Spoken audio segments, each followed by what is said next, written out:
네, 2분기 실적 시즌이 본격 시작됐습니다. 네, 그 어느 때보다 변동성이 심한 이번 시즌입니다. 주목해야 할 포인트들 짚어보겠습니다. 증권부 박혜린 기자 나와 있습니다. 박 기자, 최근 들어서 이 상장사들 실적 전망치가 잇따라서 하향 조정되고 있다고요? 네, 그렇습니다. 우리 기업들이 현재 고물가, 고금리, 고환율이라는 삼중고에 시달리고 있는데요. 네. 상황이 이렇다 보니 실적에 대한 눈높이도 가파르게 조정되고 있고 투심 또한 훼손되고 있습니다.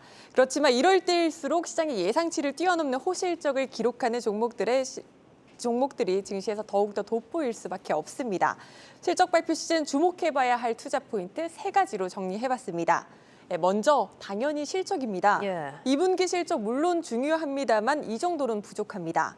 이번에 삼성전자 실적 발표 이후 기사 헤드라인으로도 가장 많이 보셨을 단어가 이 3분기가 더 문제라는 말이었습니다. 인플레이션은 지속되고 있고 경기 침체로 소비까지 줄면서 수익성이 장기적으로 악화될 수 있기 때문인데 비단 삼성전자뿐 아니라 모든 상장사들에게 통용되는 말입니다. 따라서 2분기 실적 전망치 넘어 3분기 실적까지도 호실적 기록되는 종목, 예상되는 종목 주목해보셔야겠습니다. 2분기도 그렇고 3분기까지 모두 호실적이 예상되는 종목 또 주목을 해보셔야 한다는 얘기인데 어디가 꼽힙니까, 그럼? 네, 먼저 3곳 이상의 증권사에서 추정치를 낸 기업들을 대상으로 한번 따져봤더니 올 2분기와 3분기 영업이익이 모두 전년 동기 대비 3자릿수 이상의 증가율을 기록하고 또 증가율을 기록할 것으로 예상되는 종목은 강원랜드와 LNF 등 총 8개 종목입니다. 이건 전년 동기와 대비해서 나온 자료고요. 이 기업들 중 3분기 영업이익이 2분기 추정치 대비해서도 증가할 것으로 예상되는 종목은 모두 한국가스공사를 제외하고 모두 7종목이나 됩니다. 특히 강원랜드와 롯데쇼핑은 2분기 추정치 대비해서도 3분기 추정치가 80% 이상 증가할 것으로 예상됩니다. 물론 이렇게 3자릿수 이상 증가율은 굉장히 이례적인 거고요. 눈여겨보는 종목들이 있다면 2분기를 넘어 3분기 실적까지 보라 이런 말씀을 드리는 겁니다. 알겠습니다. 7개 종목들 좀 특히나 주목해서 볼 필요가 있겠습니다. 그럼 두 번째 투자 포인트는 뭘까요? 네, 기업들의 재고 수치입니다. 최근 시장의 우려감을 키웠던 요인이 이 재고 수치인데요. 글로벌 경기 부진으로 코스피 매출액 대비 이 재고 자산 비율이 올 1분기 41%까지 치솟으며 코로나 팬데믹 당시와 유사한 수준까지 올라온 상황입니다.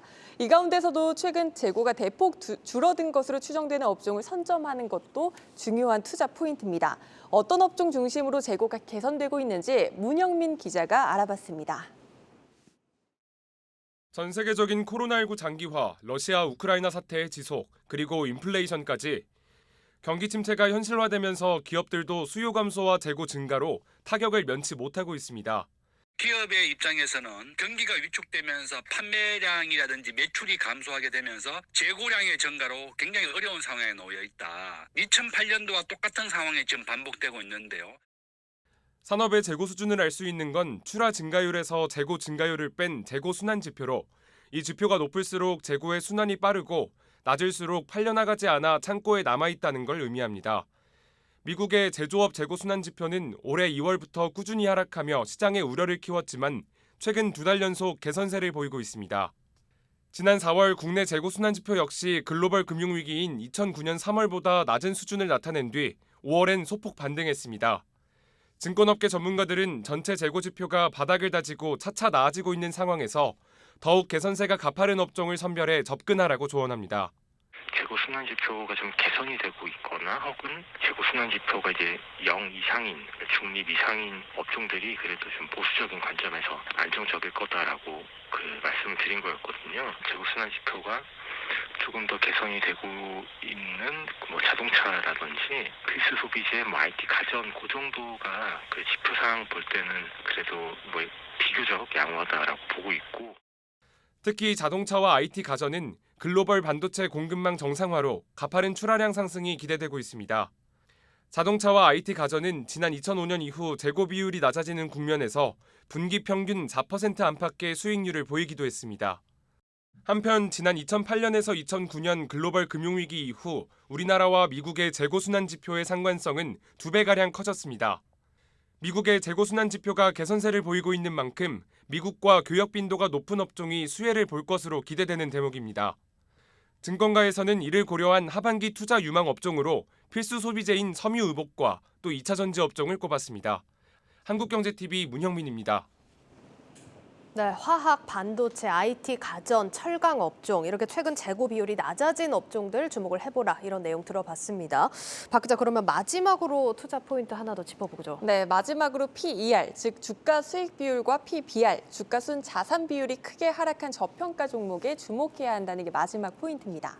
최근에 사실 주가가 워낙 많이 빠졌으니까 대부분 종목들이 다 떨어지지 않았습니까? 네, 사실 맞습니다. 그래도 올 초 대비 다른 종목들과 비교해서 더 크게 빠진 종목들은 한번 살펴볼 필요가 있습니다. 네. 통상 PBR이 1배 아래인 기업들을 저평가 종목으로 꼽습니다. 연초와 비교해 현재 PBR이 1배 아래로 내려간 종목은 SK하이닉스와 LG전자, SK이노베이션 등입니다. 예. 특히 이 중 SK하이닉스는 같은 기간 PER이 9.7배에서 6.5배로 크게 낮아졌고 SK이노베이션은 14배에서 6.5배로 절반 수준까지 하락한 상황입니다. 예. 참고로 미국의 대표적인 정유주인 엑슨모빌의 PER은 8배 수준입니다. 네, 이번 어닝 시즌 3가지 투자 포인트 짚어봤습니다. 이번 주 실적 발표 앞둔 기업들 또 여러 곳이 있죠. 어딜 좀 주목해서 봐야 됩니까? 네, 시간 관계상 굵직한 기업들만 먼저 소개를 드리겠습니다. 미국 먼저 보시면 현지 시간 18일 오늘 밤이죠. 미국 금융주 가운데 서학개미들의 사랑을 받는 뱅크 오브 아메리카가 2분기 실적을 발표합니다. 지난주까지 발표된 미국 금융주들이 조금 격차가 있었지만 어닝 미스를 기록한 종목들도 있었습니다. 예. BOA 역시 이를 피해가기 어렵다는 전망이 나옵니다. 또 올 상반기 내내 나스닥 좌지우지했던 테슬라와 넷플릭스가 각각 19일, 20일에 실적을 발표할 예정입니다. 넷플릭스의 경우 지난 1분기 구독자 수 감소로 실적 발표 직후 급락한 바 있는데요. 이렇게 어닝 시즌 초반에 실적을 발표하기 때문에 다른 성장주 투심에도 영향을 미칠 수밖에 없는데 2분기 실적 또한 불안한 상황입니다.